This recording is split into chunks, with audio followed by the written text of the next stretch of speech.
الاناث والذكور متقارب ولا؟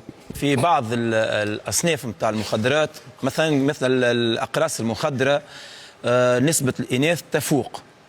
اي في الزطله فما تفوق واضح للرجال ولا الذكور على الاناث، ولكن في الاقراص فما من نوع الاناث ولا اي من نوع الاكستازي مع تقريبا نسبه التعاطي للاناث اكثر برشا، ونحكيو على العمر، خاطر الاحصائيه صارت على العمر ما بين 16 و 18 وهذا هو الاختيار.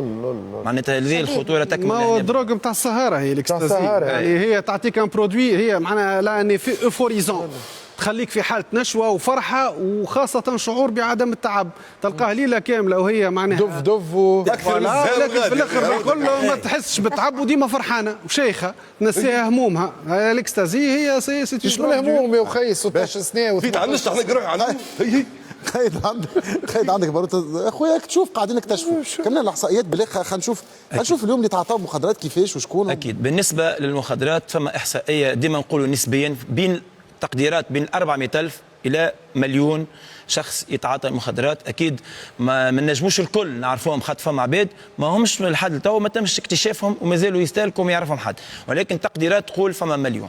في المليون هذايا فما 24% دائما نحكيو نسبيا اناث والباقي ذكور.